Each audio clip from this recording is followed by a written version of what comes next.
About smartphones and when your children should have them. A campaign is growing across the country to wait till 8th grade. GMA's weekend anchor Paula Ferris is here with more, and this has hit close to home, hasn't it? Yeah, it's hitting my community, and this.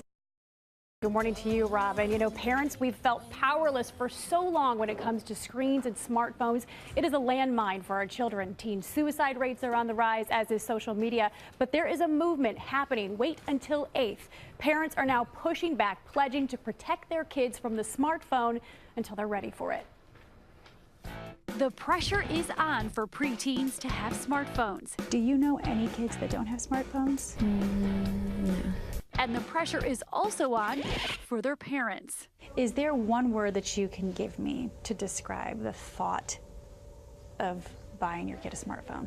Dread. Regret. Frightening. And it is so addictive.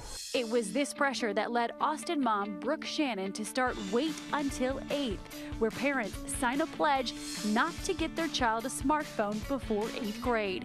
I think before the Wait Till 8th pledge, parents didn't really feel like they had a choice. They could either give their kid a phone because everyone had one, or they could be one of the only quote-unquote mean moms or dads that aren't giving their kid a phone, and it just felt really lonely and isolating.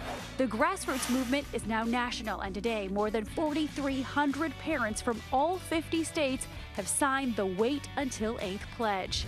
It's awesome how you can watch videos on Texting and sharing photos. And this week there was a screening of the documentary Screenagers about the impact of screen time on young minds at My Children's Elementary School just outside New York City.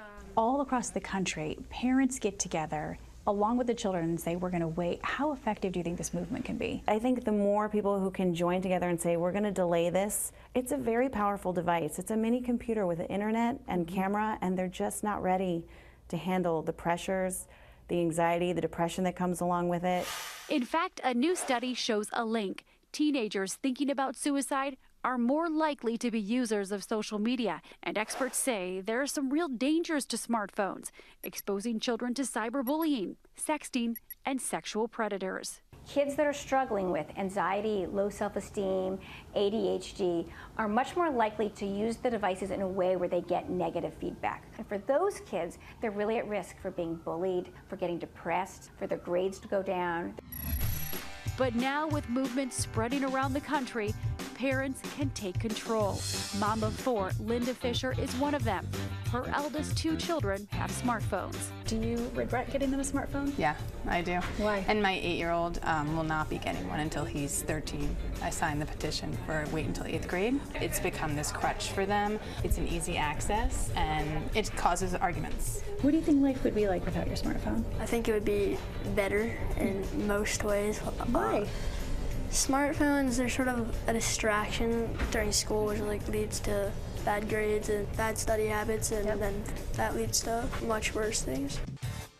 Well, even the kids know that it's not great for them, and it is hard for many of them to justify why they need a smartphone beyond the fact that all of their peers and everybody else has one.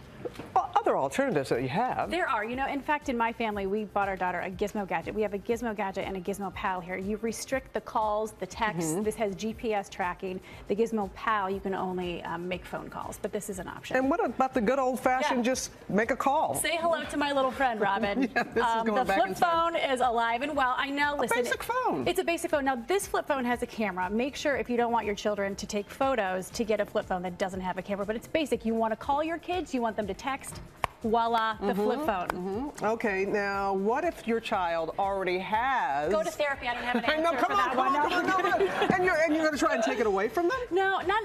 See, this is difficult. But remember, at the end of the day, you are the parent, and the onus is on you. Share with them the concerns about the fact that this can impair their sleep, it can impair their grades, it can impair their relationships, the links to depression. But every major carrier out there has a basic plan with no data. Now, kids can skirt around that issue, so carriers have taken it a step further, and they've offered services which will restrict the phones to what apps they have, and they can only call and text certain numbers with a smartphone. Yeah, but still, and George brought up a good point. If the whole community, if the whole school is behind it... That's how it does. We signed the pledge. Because if one child is, and all their other friends have it, it's more difficult to take it. No matter how strong you are, you're not going to make sure. I know. Have your kid be the only kid in Right. And so it's Yeah. the peer pressure, but it's also the pressure on parents. But we have to remember, with this movement, Wait Until 8th, we're in it together, and there's power in that. That makes a difference. Power.